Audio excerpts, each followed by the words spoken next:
Hello, everyone, and welcome. My name is Giselle Aguiar. I am the AZ Social Media Whiz. I am located in beautiful downtown Phoenix, Arizona. Now, I've been doing internet marketing since 1995. My background covers retailing, hospitality, travel, tourism, sales, publishing, as well as traditional marketing and advertising. Back in the day, there were dozens of search engines and lists. And I actually remember when Yahoo first started and then Google came along. Yahoo was a list or directory where you could search by categories. However, okay, please remain muted until the end of the presentation. Thank you. So Google could search the whole World Wide Web. Back then, you had to register your website with every single list or directory and search engine. So now the search engine finds you, and you want to be found when someone is searching for what you have to offer. Okay, so this is set up as a meeting, not as a webinar. So please remain muted until the end of the presentation so we don't have any background noise, and then I'll open it up for questions. This is being recorded and will be available on my YouTube channel as well as my website in a few days. And you can type in questions in the chat or raise your hand at the end and I'll call on you. You'll also get a PDF of the slides along with my notes with links to more resources. And if we have time at the end, I can test your website for SEO. So please enter your full website address in the chat with the HTTPS, and that will create a link. So make it easier. So let's dig in. Well, not to brag, but just to show you that hard work pays off and doing SEO correctly and organically works. So this is on a personal project website that I have. So I got 1,200 clicks through to my website from the search engine. So one thing is to show up in the search engine, and the other thing is getting people to click through to your website. And there are 5 simple steps, really. So first, get to know your target audience. What are they searching for? Provide that, okay? Provide it in a well thought out website or blog that's optimized. Share it on social media and check your monthly analytics. Okay, you have to have your analytics set up so you can make sure that you check them at the end of every month to see what's working, what's not working. I'll cover everything on here. Okay, Google still owns search. Now I pull this every time I do this this class. I always pull the latest statistics. So what it's showing here is in May, and this is for July. So if you notice, Google kind of loses almost a percentage point, and Bing gained a little bit, and Yahoo gained a little bit, as did DuckDuckGo. So but still 88% of searches, this is North America. So in the PDF, there's a link to StatCounter where I get these statistics, so you could check globally or you could check your particular country. Google is looking for fresh, relevant content written for the human reader in natural language. In fact, Google said that they saw a 60% increase in natural language queries by searchers. They also claim it reduced irrelevant search results by over 50% in 7 years. Okay. So again, Google wants fresh, relevant content. So the fresher your content is, the more chances you have for coming up on top. And I'll get into a lot of details on this. But search has also gotten smarter. It now figures out the context and intent behind the search term, or it tries to. So that's why you see people also searched for, and it's anticipating what you may be interested in. All right, so these are the top ranking factors for a page. So first is the page experience, and Google came out with the Core Web Vitals update. So, and I'll get into details on those for mobile and desktop. High quality content, on-page optimization, that's on the website itself, internal links, external links, and off-page or off-page SEO or backlinks. Actually, there's 6. Now, the Core Web Vitals. Okay, so this first came out in the summer of last year. So this was an algorithm update started in June and went through August of 2021. So the Core Web Vitals metrics look at all kinds of situations to make sure your site performs well everywhere and for everyone. But remember, it's mobile first. So if you score below 80, it will tell you what needs to be fixed. Sometimes it will just be reducing size of graphics. Other things are more technical. The older your website is, the more things will have to be fixed. And some sites may need to be totally rebuilt. So what is included in here? So first comes the largest contentful paint. Yeah, they make up their own words. So that means how fast a page loads. Okay, so it's seconds. It's seconds.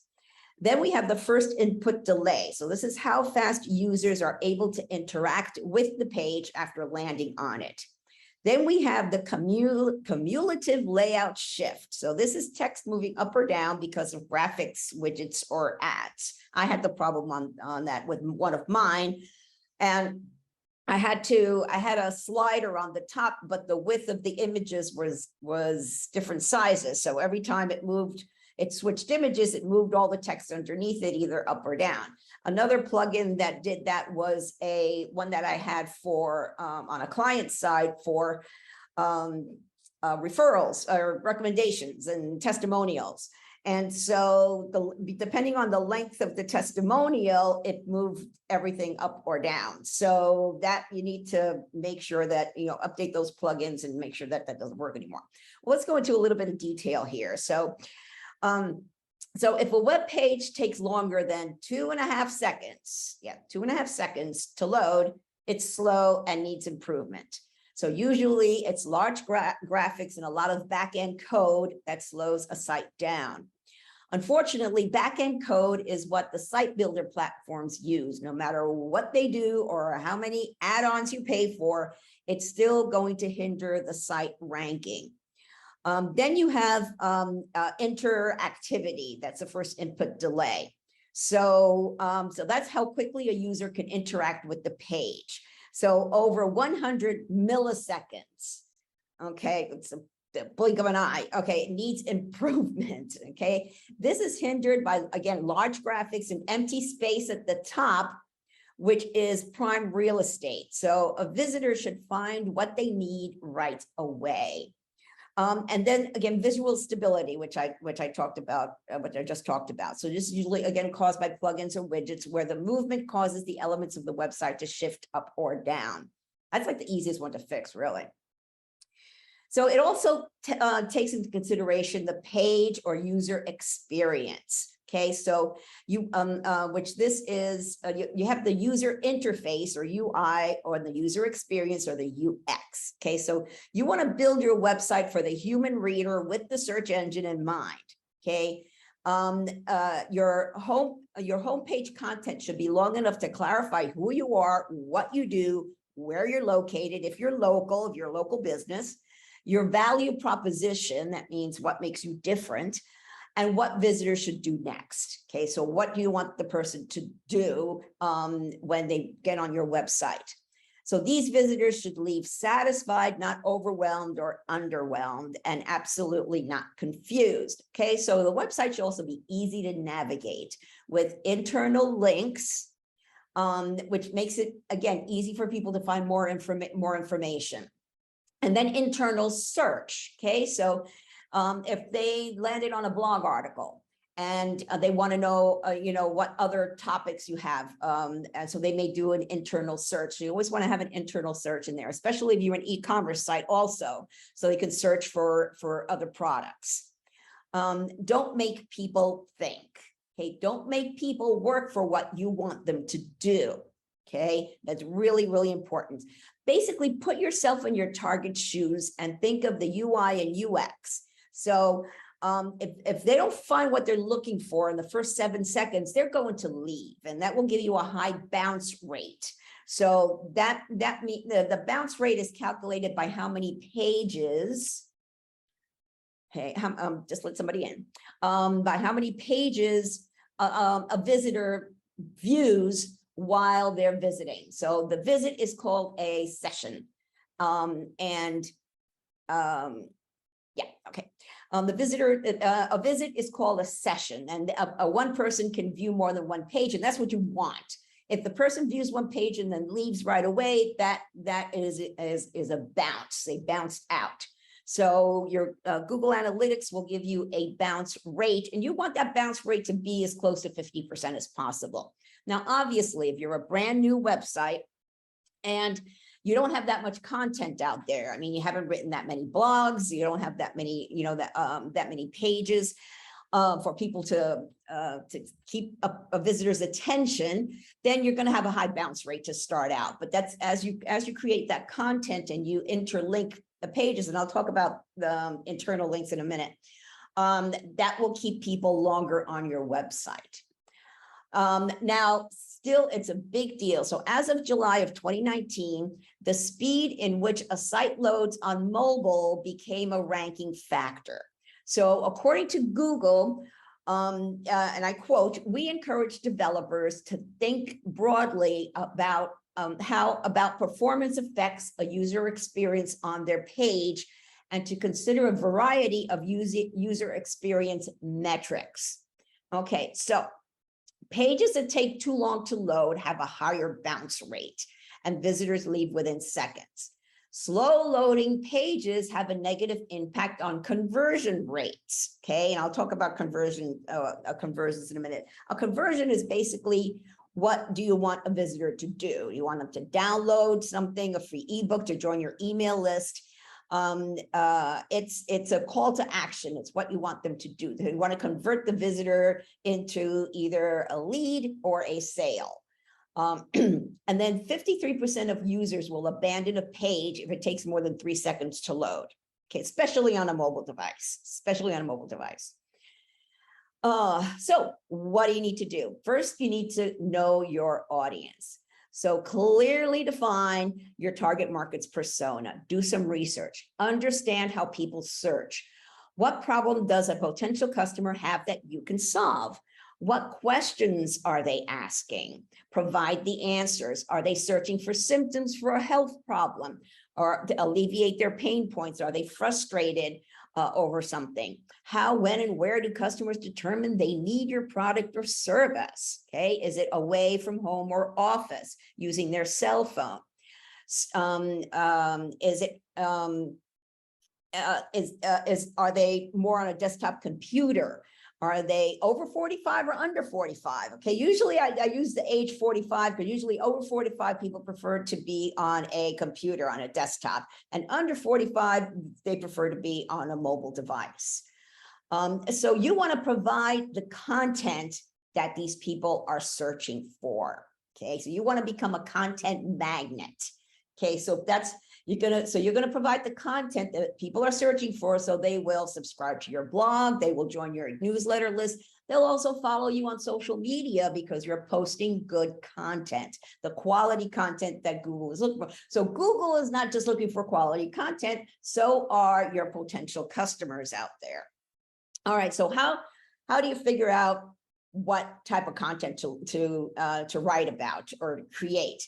So basically you want to, I like using the Google keyword tool. It's part of Google Ads, but it is free to use, okay? So you can enter up to 10 keywords or phrases. So think like your target market. What would they enter to the search box to find you? You can choose your geographic area if you want, country or citywide, or global, however, whatever geographic area you want. And then again, put up to 10 keywords or phrases, questions. You have the option to add your website, but I'd leave it blank for the first try. So you have a clean, so it comes out with a clean list. So what happens then is you get a list. Okay, so you'll get the keywords you provided. Okay, so you're going to see the monthly searches and then the competition. Okay, so you want to find the terms that have low to medium competition. And those are the ones you want to work with. Now, obviously, there's going to be some that are going to be high competition, which are your more generic topics. And obviously, you do have to use those on in your website because they're probably your topics. Okay. And so, but what's really cool then is then it gives you keyword suggestions, some other related keywords. So it'll give you hundreds of related keywords or phrases and how often people search for them, as well as the competition. So you're going to look again for the ones with high monthly searches and low to medium competition and focus on those keywords. So you should include these major keywords and phrases in your website, static pages, your social media profile descriptions, and write blog articles on these topics too. Include them in promotional and social media posts. And this is what I mean by being keyword centric. Everything revolves around keyword search. And now there are other tools out there besides the Google keyword tool. I have an article on my website and I have the link in the PDF to them of 7 other free keyword tools. They're all free to a point. They're free to a point where this Google one is free, but they do want you to actually spend money advertising at some point, but you don't have to. And we'll talk about paid advertising. I don't know if I cover that here and I forgot. Anyway, going on. Big thing now. Quality over quantity. Okay, so there is a lot of content out there. So how do you stand out? Okay, so don't forgo quality over quantity. So I'd rather see you create one good quality blog article a week than more frequent, sloppy, low quality ones. Okay. And that goes for videos and graphics too. This is no time to be lazy. If you're going to do it well, or don't do it at all. Okay. Now going into more detail on this, and they just came up with Google just came out with a new update. I was like, oh, you gotta be kidding me. Another one. It's constant. They're constantly updating their algorithm to give better search results. So Google will ignore or demote sloppy websites. And Google is coming out with and this is brand new, I just found out about this like a couple days ago, the helpful content update. So Google aims to reward content that gives reader a satisfying experience and demotes content written only to please the search engines. For this, Google not only looks at the quality of a particular piece of content on your site to determine its value, but also at what you do on the rest of your site. So Google says, and I quote, "This update introduces a new site-wide signal that we consider among many other signals for ranking web pages. Our systems automatically identify content that seems to have little value, low added value, or is otherwise not particularly helpful to those doing searches. In addition, any content, not just unhelpful content, any unhelpful content could help the rankings of your other content." Okay, so I'm sorry, I read that wrong. Okay. Any content, not just unhelpful content, on sites determined to have relatively high amounts of unhelpful content overall is less likely to perform well in search, assuming there is other content elsewhere from the web that's better to display. For this reason, removing unhelpful content could help the rankings of your other content. Okay, so what makes for good content? So Google notices spelling, grammar, and styling issues. Content needs to be produced well, or does it look like it was just thrown together? Okay, are there an excessive amount of ads? I hate websites that I can't tell what's an ad and what's part of the article. Does it display well on all mobile devices? Okay, so if you hire a blogger or an SEO firm to create content for you, make sure it's unique, well-written content and not mass produced. So, and I've caught these, especially in certain industries like financial planning, real estate is another one, accounting, and there are companies out there that just sell content, but it's mass produced. And that doesn't help you because, in fact, that's the next thing I'm going to talk about, unique content.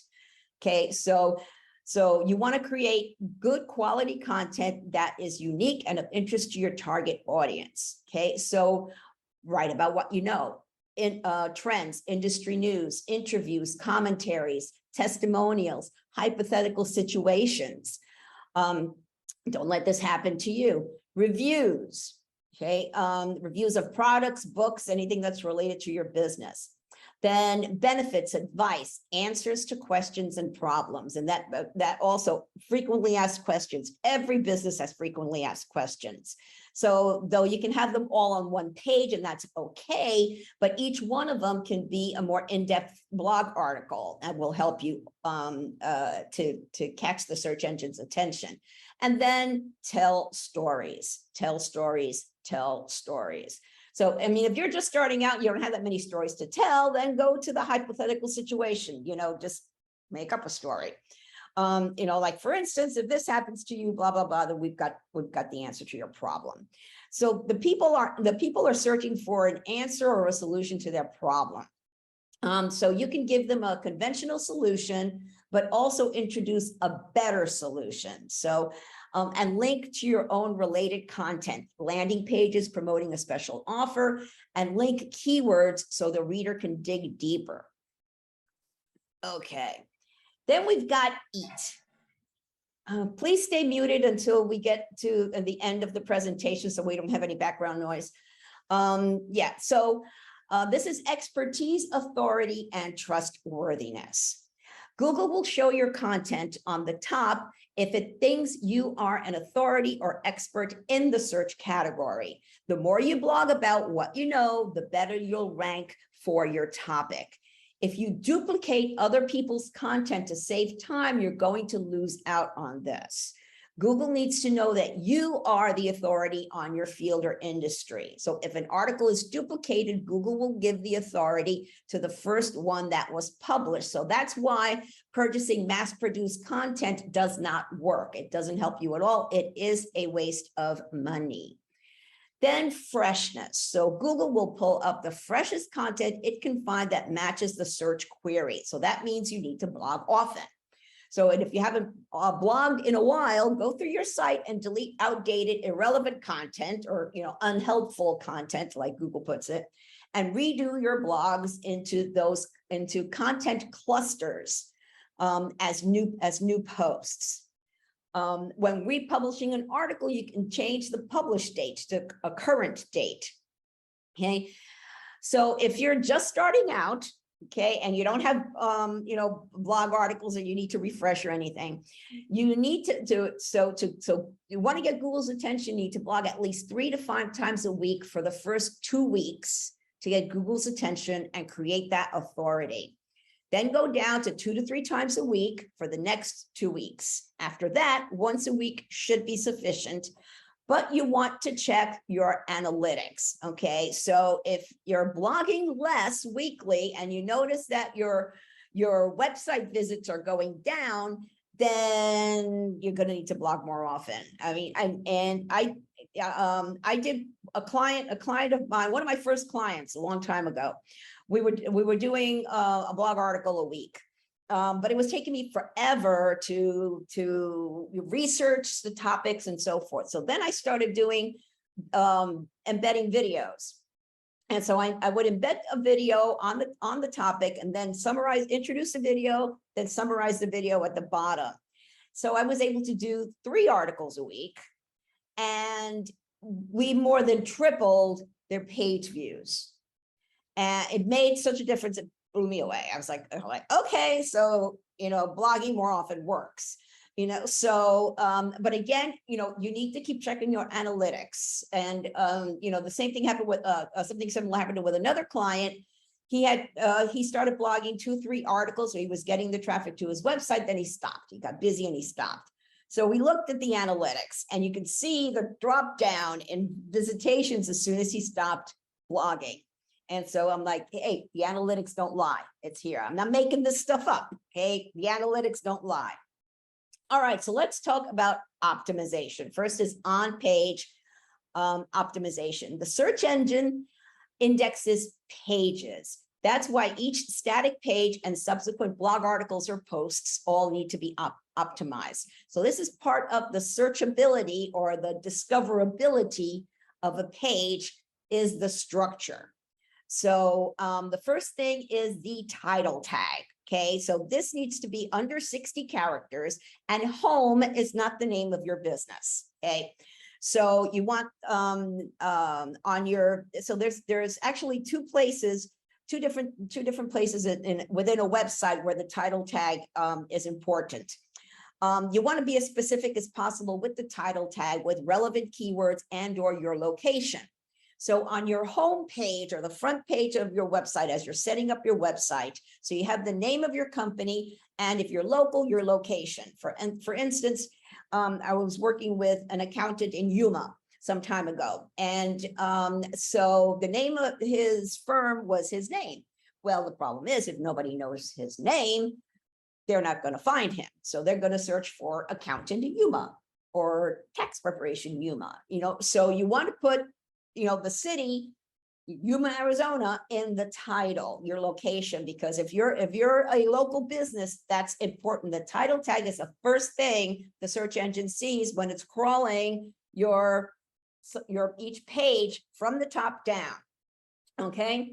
Now, as you're creating blog articles, the title is also the H1 heading, okay, on a blog article or the top of the page. So what you do not want to put is the word welcome in there. Okay, that was a big thing when websites first came out in the 90s. It was like, welcome to my website, because the whole thing was new. Okay, that's not needed anymore. If your business solves a problem, state that, because you want to put the benefits first. Okay, this is what we're here for. You've got a problem, I've got the answer. Okay, or you've got a symptom. This is the help that you need. You have a question, I've got the answers. Okay, so that's what the and now the title tag, you want that to be as specific as possible. So as you're doing your pages, for instance, I'm working with somebody who does natural medicine and detox. Okay, so each one services at natural medicine and detox, not just services. The word services is way too generic. So you want to get as specific as possible with what describes your business. Okay. Then you've got the H2, H3, H4, and so on subheadings. Okay. This is how you break up the page. So that the human reader can skim it, but this is also important for the search engine. So you want to put your major keywords in the headings, put a question that you're answering in the H2 tag, and this helps both the human reader and the search engine. Also, bullets are easier for the human to read because people tend to skim, down the page to see, does this page have what I need? Okay, then comes the text content. So again, it's written for the human reader, but keyword centric. Okay, I'm going to use that phrase a lot. Okay, so and what this new Google update is doing, one of the things that we call a black hat tactic back in the day, before Google started getting wise to all this stuff, was keyword stuffing. Okay, you don't want to stuff keywords and ignore proper grammar. So that's one of the things that you want to be careful with when you're writing your content for either your static pages or your blog. Okay, you want to write for the human reader, grammatically correct, just like you were talking to your potential customer. That's what you're doing basically, but keyword centric, keeping the search engine in mind. Okay, so you want to guide the visitor to convert. So at the bottom of a blog article, you want to put that call to action in there. So if you want more information, click here to get more information on this product, to get more information on this service. Or if you're a consultant of some sort, then you want to schedule a free consultation or contact us for a free quote. And you want that call to action at the bottom of every page at least. Your content should match the title or headline. People hate clickbait. Okay. Yes, you want to have an enticing headline, but the material on that page, the information on that page needs to match the title. Then comes the meta tag. Okay, this is the description tag that's in the back end of every single page, whether it's a static page or a blog article. Okay, and this is the paragraph that comes up in search, in a search result page, and you'll see them every time you do a search. You'll see the title of the page, the URL, and then a little paragraph saying what's on this page.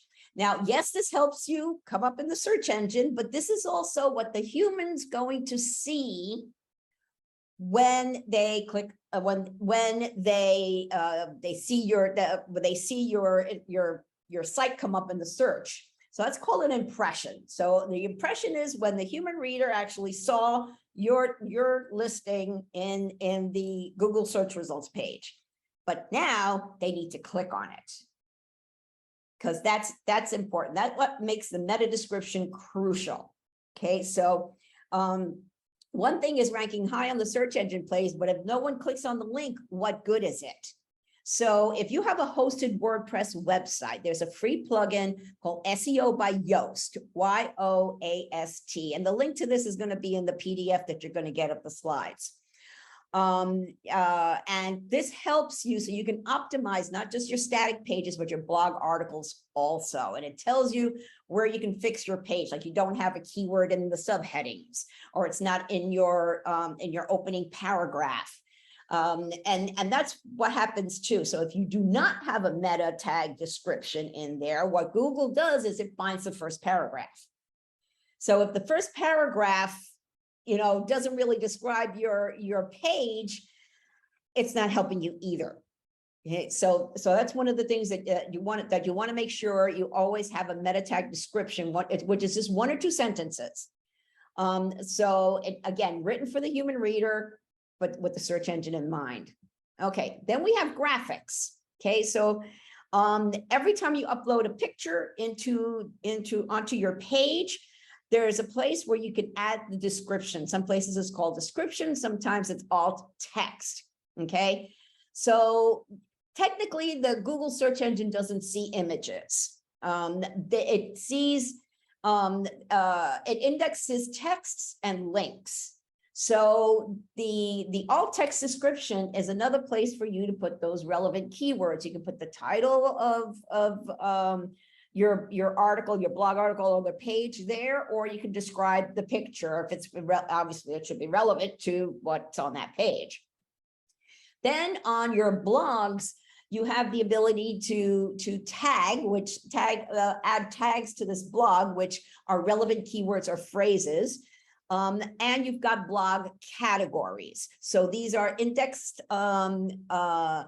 the kind of indexed topics where the blog categories are like the table of contents in the front of the book, and the blog tags are kind of the back end table of contents. Though it's like when you basically what this does is it helps keep people longer on your website, because if you some of the widgets are things that make your site work better at more interactivity to your site. So if you have a tagged cloud or a menu with your categories, so if somebody enjoyed the article that they wrote and they say, oh, let me see what else they have on this topic, so they can go click on the category, and then all of the articles in that category will come up. So that helps with the search engine, and that helps with lowering that bounce rate and keeping the people longer on your website. And of course, the longer someone stays on your website, the better the chances they're going to do something. So this is what I mean with pictures, what pictures matter. So always add a graphic. Even if you're embedding a video, the search engines, again, cannot see images on websites. So it's crucial to add that alt text description for and a relevant file name to ensure Google knows what the image is about. By not creating this text, you lose a huge opportunity to be as visible as possible online. And also the social networks show this graphic in posts and makes it more eye-catching. So link the picture to an internal or external page for extra boost. And by the way, this is this image that I'm showing is the WordPress Gutenberg block editor. And I do training on how to effectively blog on WordPress. And I'll tell you about another service I have in a little bit. Okay, relevant links. Okay, so you have internal links, link to related content within your site or blog. So if you mention a term on which you've written about in the past, so link that word, that term, to that other article. Okay, then you have external links, which are links to other people's related or quoted content. Okay, and also to your social media profiles. Those are also external links. If you quote someone or a report, so cite the source and link back to it, but make sure that the page opens in a new window so the visitor doesn't lose your page. Okay, sharing on social media. So you want to get links back on other sites back to your site. So sharing on social media. So I'm going to go into now off-page SEO. So this is basically link building. Okay, so these are links on other people's sites back to your site. Okay, so some places might be if you belong to the local chamber of commerce or an association and you're listed there and your website is there. Obviously, also the link on your website on all of your social media profile pages, that also counts. Now, there's also places for you to show off your expertise. LinkedIn is one of them. Okay, and I'll get into more details on LinkedIn in a little bit. Then you've got Quora. I love Quora. Quora is a Q&A site. So you can answer a question, and then I usually answer the question in a paragraph, or maybe I'll copy the beginning of one of my articles on my website and then add a link back to my website for more information. And I know when I'm fairly active on Quora at least once or twice a week, I'll look at my analytics, and Quora will be right after the search engines with driving people over to my website. Okay, then there's another company called Turkel. Now for free, you get to write 5 articles a month. And so these are articles answering a question. They're 1,000 characters, not 1,000 words, 1,000 characters answering a question. And they let you know when you get published. So the article will have a link to your website.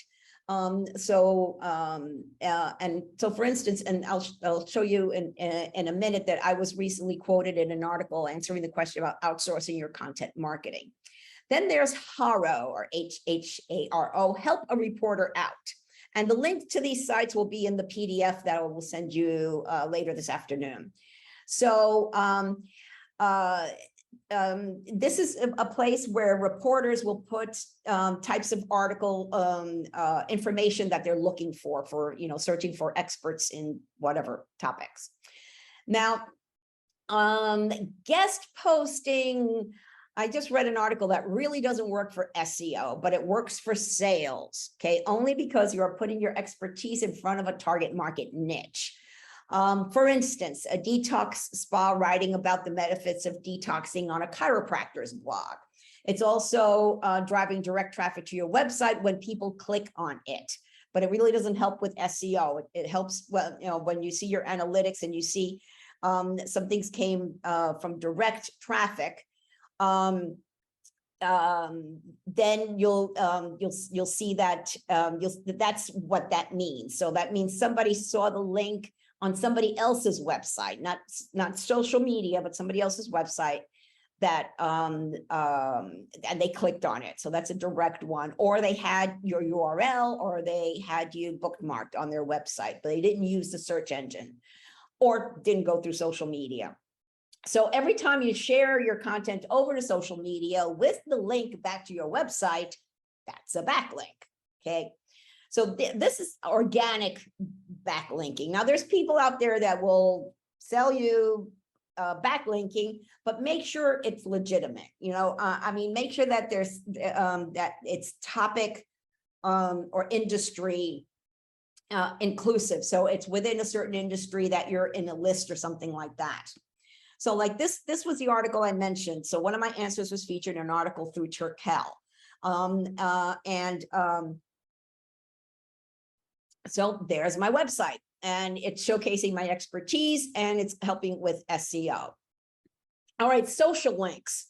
So marketers who have been using social media for a year or longer have improved search engine rankings. So so each time you share a link to your blog or website on social media, the link is indexed by Google. And so you have also, like I said before, the link on your website in your profile of social media. Then the keywords and hashtags in your description in each of the networks help with the internal search engines in each of the networks. All right. Then you've got what's called social amplification. So you want to make it easy for people to share your content with their friends by having share buttons on your website. So going through this little graphic I have here. So the guy in the middle is WordPress. It's just like the best, the most popular website platform out there. The little orange icon is RSS, or really simple syndication. That's how people subscribe to your blog, either via email or through a reader like Feedly or other ones that are out there. Okay, so you publish your blog article, you share it on social media, you encourage blog commenting, you do like a monthly newsletter and feature it in your newsletter to get people back to your website. Now, don't feature the whole article in your email, because that doesn't get people back to the website. Okay, so you want to just do an excerpt and click here to read more and get people back to the website, because that's where they're going to do something.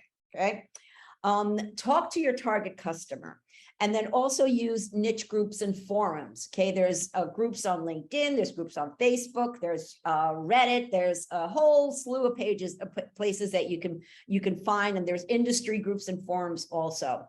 And then, of course, the Google search engine that indexes your website. Now, another place to post your article is on the Google My Business page. It used to be Google My Business, is now the Google Business Profile. So you can, that's another place that it's right on Google. Okay. Now, okay, onward. All right. So Google came out on mobile with what's called continuous scroll. Okay, so this is a feature on mobile devices. So if you use the Google app on on your phone, you're going to see this. Okay, on desktop it will say load more, but it hasn't fully rolled out for the desktop. I'm still seeing the Google click on more pages at the bottom still, but it's eventually going to roll out. So so basically there's no more, load the next page kind of thing. So now you can't really say, well, I'm on the first page, I'm on the second page, I'm on the third. No. So now, because it's continuous scroll, it doesn't kind of count pages. So what you want to do is you want to try and be, again, depending on your competition, I'll talk about that in a second. You want to still come up as close to the top as possible. At least be on the list before the load more button on, on desktop. And I talked to someone the other day. She told me she was on page 4. Well, you might as well not even exist. Which that's the next thing. So what are your competitors doing online? Who are you up against? Okay, so where do they come up in Google search compared to you for major keywords and phrases? Okay, so look at the ones above you in search results and see what you need to do to knock them down and move yourself up. Now, a word of caution here. Okay, so if you're in the health and wellness industry, No matter what you do, WebMD is going to come up first because they have an agreement with Google and they're going to come up first, and it's going to show organically and they're not going to show it as paid ads. Okay, so forget trying to beat WebMD. Now, if and then of course, if you're selling products, Amazon's going to come up first, same thing. Okay, so you want to come up organically in the bottom, because some people don't like shopping in Amazon. But you want to come up as close to these big guys as you can in the organic. So you want to look to see who is there. Then you've got these other directories that are out there. And those, and like Yelp is going to be hard to beat too, because they're always going to come up first. So you want to come in the organic one, because usually people won't go to those unless they're not finding it organically, then they're going to go to those, but they're going to look at the organic stuff first. So look at who's like the 10th to the 15th spot. Okay, how many followers do they have? Are they active on social media? Visit their websites. How often are they blogging? How often are they posting? So, and I'm doing this research for a client right now. Now he has some formidable competitors, some big guys here that have been around way longer than he has. So as I'm looking at these people's websites, I see that some don't even have blogs. They're completely dependent on the Google search engine picking up their static content on their websites. So they don't have fresh content. So what are the strategies with this client's going to be? Okay, you're going to start blogging about these topics, but you're going to do, we're going to do, we'll put a content calendar together and you're going to blog about these topics, especially some that are, newsworthy items that come up. Okay, so as soon as you start blogging like 2 to 3 times a week for a couple of weeks, even 2 to 3 or 3 to 5 times. So the first week, blog daily, then 2 to 3 times a week for the next weeks. You should be able to, the people that are not blogging, you should be able to get on top of them because your content's going to be fresher. So the idea being is that you're going to see what your competition is doing, and you're going to do more of it and better. Now, I have one client, and he has one formidable competitor who blogs daily because they're bigger and they have a staff. Okay, in that case, you need to study them, study what they're posting about, then strategize the best way to compete with them for those coveted top spots. Okay. Okay. I mentioned Google this used to be Google My Business. It's now the Google Business Profile. Okay. If you have a brick and mortar location, you are a location to Google, and you will come up in Google Maps, both on desktop and mobile searches. And you'll need a Google account. If you don't have one, create a Google business email, separate, don't use a personal email, create one for the business. And you'll need to be verified local. Google will send you a postcard with a PIN number. Enter that number on your account profile when you get it. Once you're verified, you are set. Okay, if you're e-commerce and work from home, or you're a consultant without a brick and mortar location, you could still have a Google Business Profile, but select to hide your address. Okay, you don't want people thinking that you work out of the local post office or the UPS store, right? So focus on getting reviews. Also, your address, if you have a local brick and mortar, your address must match exactly on everything online. So that's your website, Facebook, Yelp, everywhere. If there's a difference in abbreviations or punctuations, it'll hurt you. That's all part of the artificial intelligence, okay? So then on your Google Business Profile, you can create posts, that's what I talked about when you write a blog article. If you use the tool Deliver It, and there's a link to it, and there'll be a link to it in the PDF, you can automate to the Google Business Profile. This was one of my clients, and for a blog, you automatically get the call to action button, learn more, which has a link back to the original article. And you don't have to do anything. You set it up and automate it, and it's set. You don't have to worry about it. I love Deliver It. You could also Deliver It also post to your LinkedIn personal page, business page, Facebook business page, and Twitter. It's just a time saver. It's just a time saver. It's very well worth it. But on the Google Business Profile, this is not a social media account. So you want to post business related content here only. Okay, offers, pictures, videos, customers' testimonial, blog articles, business related only. Okay, and here also, if you don't have a website, if you're just starting out, here you can do just a quick website, a free website here, and it's Google. You are limited, however, as to what you can do with it. But this is also a way to also create a landing page for a specific offer or product that you might have. And it is on Google. It is on Google. So you might check it out. But again, you can't. You're limited to what you can do with this free website. Okay. YouTube. YouTube is the second largest search engine next to its parent, Google. Okay. YouTube got 1.953 billion unique visitors worldwide in May of 2022, 35 billion monthly visits that month, with an average visit duration of over 21 minutes. Over 500 hours are uploaded per minute. Now, their algorithm offers suggestions based on what viewers watch and don't watch, how long they watch, what they share and like. That's why when you're watching a video, they're always saying, please subscribe and like and share, this video with your friends and all that. Now, they have multiple algorithms. So one is the search engine. So the videos are ranked based on how well titles, descriptions, and video content match the viewer's search and which videos get the most engagement for a search. Then you have up next. Now, the ranking of suggested videos is based on machine learning's understanding of which ones viewers are most likely to watch next.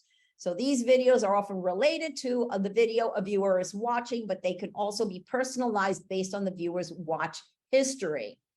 Then your home page. So videos are selected based on how often viewers watch a channel or topic, how well similar videos have interested and satisfied similar viewers, and how many times YouTube has already shown each video to a viewer. Okay. Then you've got YouTube Shorts. Okay, so this is YouTube trying to be like TikTok. And everybody wants to be like TikTok. YouTube wants both short and long videos to succeed. So, and I've noticed, I follow somebody who does a lot of the shorts. So I'll see all the shorts come up like Instagram stories and Facebook stories. You'll see them on the very top. So they get more visibility. And so YouTube's search and discovery system finds video for each viewer and their varying interests in order to get them to watch more videos that they'll enjoy, so they'll come back to YouTube regularly. And of course, the most searched for term is how to whatever. Okay, so and YouTube being part of being owned by Google, okay, helps with your Google SEO, because your videos will come up on Google too. And then, putting keywords and hashtags and everything, and optimizing your YouTube channel completely will help it come up within their different algorithms in there. All right. Now, you might not think of Pinterest for SEO, but it helps with SEO. Okay, when someone pins a picture or video from your website, it takes the link with it, creating a legitimate backlink. So when someone clicks twice on a pin, they're taken to the originating website. And this also helps with SEO. So when someone saves a pin from one of your boards too, that creates yet another relevant backlink.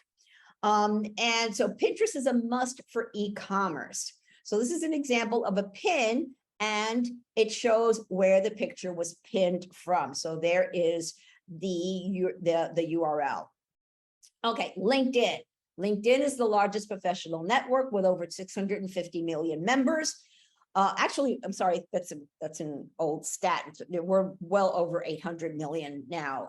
2 people join LinkedIn every second. So you're network is constantly changing. What happened with the pandemic, in 2020, all live networking events just stopped. So where did people go? They went to LinkedIn to do their networking, okay? And they stayed there. So though LinkedIn is great for B2B, but LinkedIn users are consumers too. In fact, I consider them sophisticated consumers. Now, your personal profile should have a professional looking headshot and be 100% complete. And you can write for LinkedIn's blog. From the home page, you want to click on write an article. Okay, this is a great way to become known as an expert in your field. And when you mention certain keywords in your article, link them back to blog posts, creating a backlink. Now, what I do is I'll write a blog article on my website, on my blog first, then share it on LinkedIn. Just share the link on my LinkedIn.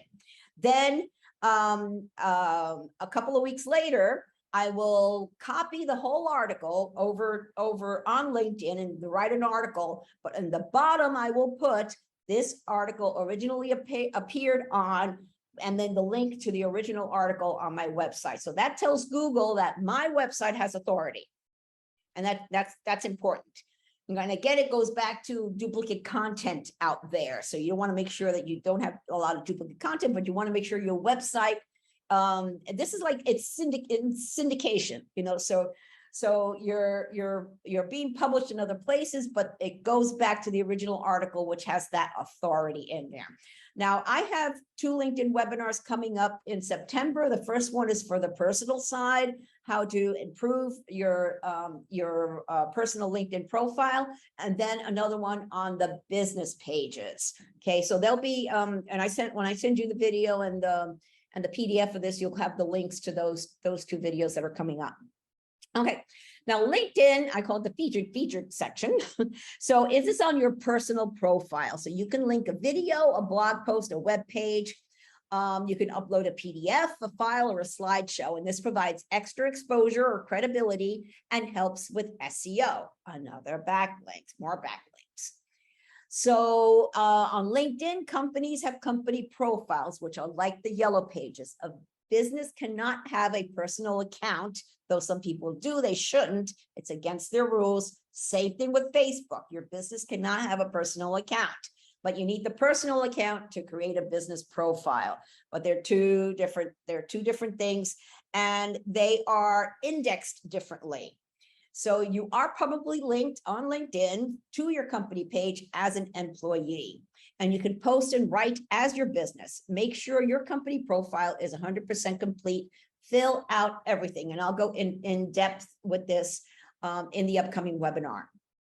Okay, and I talked about analytics. It's really important to make sure your analytics are set up, and then that you check your analytics at the end of every month to see what's working and what's not working. So you want to know who's driving visitors to your website.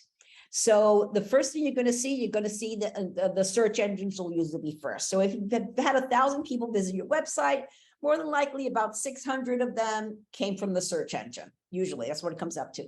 Then you'll see the social media underneath them, or you'll see Quora if you were active on Quora, or other, and then you'll see maybe direct links. So then you'll see referrals, or direct will be those other sites that your URL was mentioned in. Okay. Then your visitors. Okay. You have new versus returning. Okay. Then you've got your demographics. Okay. Who are they? Where are they from? What are they viewing you on a mobile device or on a desktop? Okay. Then you're going to see page views. So one visitor can view multiple pages. So you're going to want to see the length of the visit. So how long they stayed. And then I mentioned the bounce rate. So if they just viewed just one page and they left, so you want to get around 50%. So you want to have enough content in there for people to view more than one page while they are there.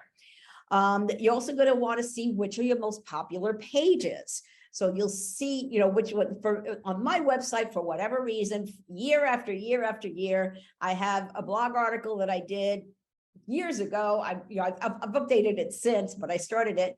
is the types of Twitter users. So there's 5 types of Twitter users. Okay, so if you want to check it out, you got to go over to my website. But that's my most. I don't know why. I don't know why, but that was it. So you want to look. And then you have the search console. Okay, so here you want to you're going to see the search terms that you came up for, which is how I found out that that was the my most popular page. The impressions. Okay, now I mentioned this before when we talked about the meta tags. So this is you know, one of your pages came up for that term and the human person actually saw it pass in front of them. That's an impression. But what's more important is the click through. How many people actually clicked on your link? So if you see that 80 people viewed your link to a certain post for a certain keyword phrase, but only 10 click through, okay, you know, you lost 70 people there. Okay, why didn't those 70 people, you know, not click through? So you want to take a look at your meta description on that page, as well as the first paragraph. Google will not always show the meta description if they think the first paragraph better describes the page. That's neat. That's just the way they are. Okay, so it's when you want to make sure both of them are there, and it makes sense to the human reader that that's, you know, what the topic is about, and that's what's going to get them to click through. And make sure your meta description is not too long, because it'll get cut off. You know, that's why that plugin, that SEO by Yoast plugin, helps a lot with on WordPress websites.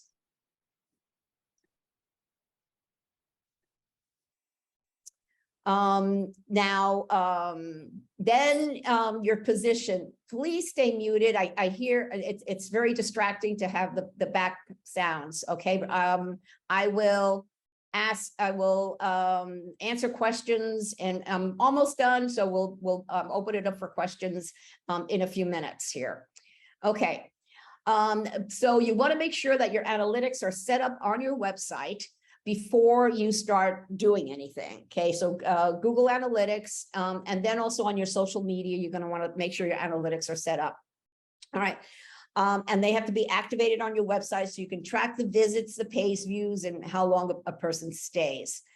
And so, you know, once you've been, you've had your analytics on for a while, and you've got, you know, 2 to 3 months in there. So you want to see a steady increase in the visitors, in the new visitors, in the people that are discovering you. You know, have they suddenly dropped? You know, like one of my clients stopped blogging. Well, the visitors dropped. They stopped coming. Now, if your site's been up for a while, there's a free tool called Ubersuggest to determine the keywords that you rank for. So this will also show you how many impressions you got for certain keywords, and then how many times people actually clicked on it. Okay, so this is a typical buyer's journey. So at first is the awareness stage of their journey. So they've heard about your brand, they've visited your website, they saw you in search. Hopefully they subscribe to the newsletter, taken advantage of your enticing call to action, or followed you on social media. You want to make it easy by putting those social follow buttons on your website. That also, again, also helps with SEO. Not everyone is ready to buy right away. You may have, of course, impulse buyers, which will just say, okay, this is what I need. I want it. I'm going to get it. I'm going to order it. I'm going to set whatever. But you want to, so some people may be interested in learning more about your business and what it offers, and to get that, what they call social proof, to look at reviews and so forth. So you want to create content that draws them in, and then send out an email explaining more about your business if they join your newsletter list. Even offer them a first-time customer discount. Okay, so this is where your content needs to tell a story about your business and show the users who you are, what you do, and how it could benefit them. Because remember, they're thinking, what's in it for me? How are you going to fix my problem? Do you have an answer to my problem? I have this symptom, okay? Is what you have to offer going to help me? You don't want your content to be overly pushy or promotional at this stage. Instead, you want to demonstrate yourself as a thought leader in your industry, the expert, provide your potential customers with content. I got somebody coming in really late here. Okay. So you want to use demo videos. You want to nurture them into a sale when you get them into a list. Demo videos, how-to guides are ideal pieces of content at the consideration stage as they answer any question and give your audience all the information they need to make the decision to become a customer. Obviously, customer testimonials too. So you're converting a visitor into a lead, and then you're nurturing the lead into a sale. So you want that conversion, you want that sale in there.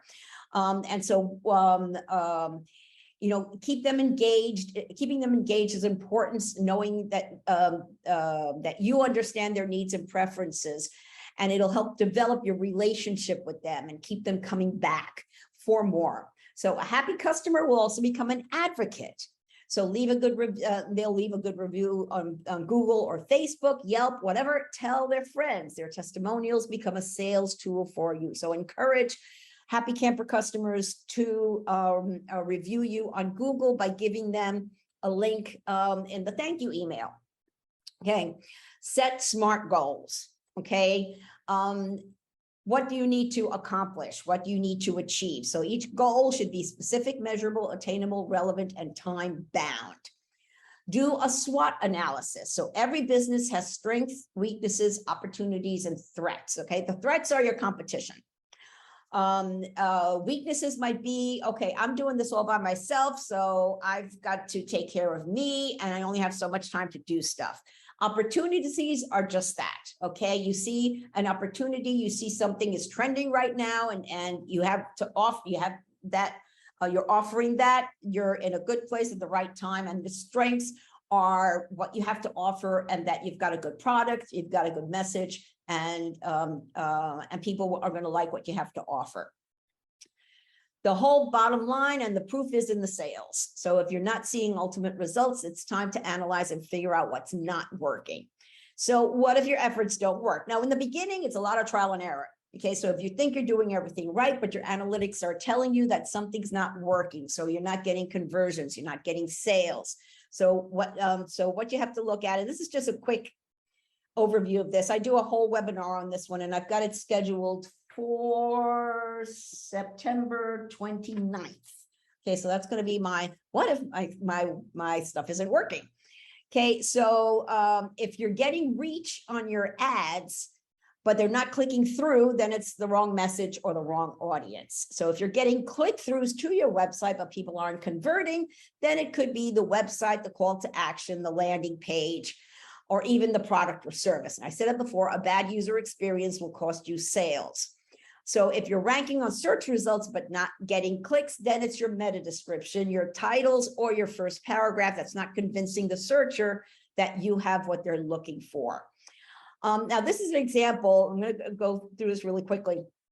From a client, she's a nonprofit, and their objective was to recruit volunteers as individuals or teams. However, their concept is a bit different.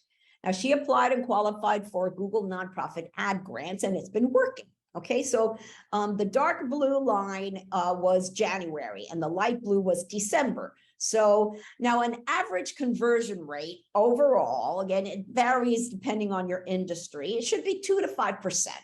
Okay, so in January, she got 11 signups.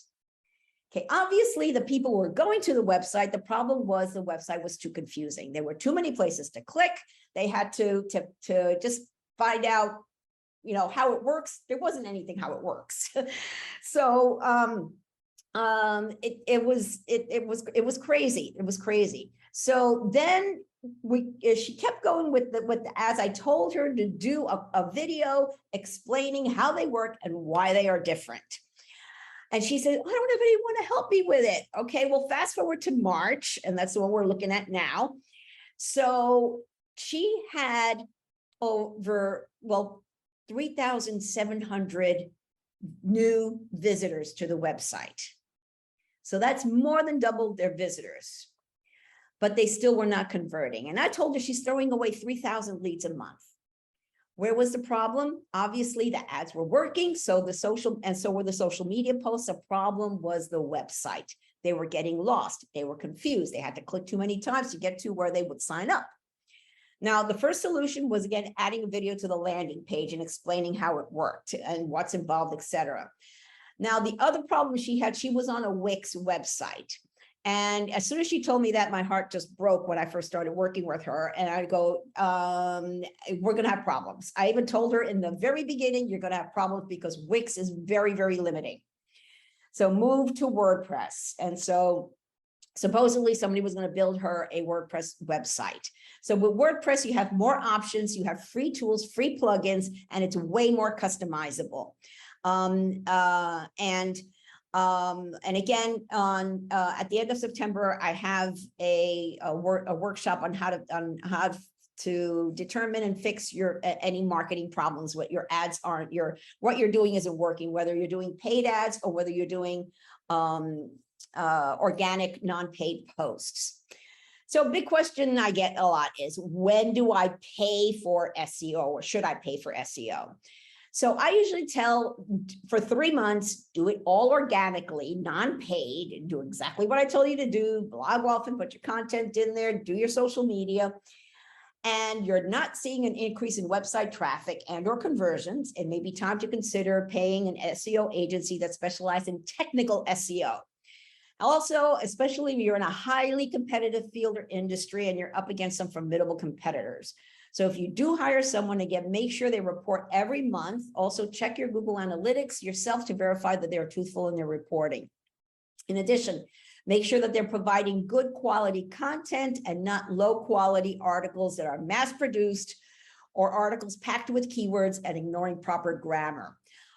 Beware of companies, and I'm in the US, and I've had clients that have hired people outside the US, and if there's a problem, there is no recourse. In the US, you can contact the Better Business Bureau and get a resolution to the problem. Okay, that's nothing, wrong with you guys that are out of the country doing your thing, but that's just my experience and what I've had some of my clients have to go through. Okay, this is a new service that I offer, especially for startups and people that have been on the Wix, Weebly, GoDaddy site builder, or any other site builders, and you're not getting the traffic to your website. Then you want a self-hosted WordPress website. WordPress is the most popular content management system. And they have over 64% of the content management system market. It's very user-friendly, and I can teach you not only how to manage your WordPress website, as well as blog effectively on the platform, but I can also guide you to build your own WordPress site in a few days. This is a new service specifically for small business owners who find the cost of hiring a professional designer or development out of reach. So if you're on any of the free websites and you've outgrown them, this is for you. If your website was built before July of 2019 or have an old WordPress site and you have not kept up with the Google Core Web Vital updates, you want to be found when the potential clients are searching for you, you have to offer. So you can visit my website, email me, respond to the email you'll be getting later, and we can talk, sign up for a free 15-minute phone consultation. I'll be sending you this workbook on how to identify your target audience, and you can click on over to my website and schedule a free 15-minute phone consultation, and I'll review your current marketing efforts, test your website and SEO and page speed, and give you a few tips. And I have lots of articles on my website too. So we are at the Q&A time. Okay. I know some people have been chomping at the bit to ask a question. So you can either type it in the chat, or you can now unmute yourself if you want to, or raise your hand. I'm going to stop sharing my screen. If you want me to take a look at your website, please type the whole address into the chat and I'll go check it out. I will test it for the page speed and do an SEO test on it too. So these are some of the links I'm gonna that are in the PDF you'll be getting, so you can check out SEO on more specific things. here, especially on Shopify, and some more in-depth articles here too. Thank you for watching. If this video helped you, please like it and subscribe to her channel. Then, click on over to the AZ Social Media Wiz website to download the free Define Your Target Market Workbook, or schedule a free 15-minute phone consultation and review of your marketing efforts.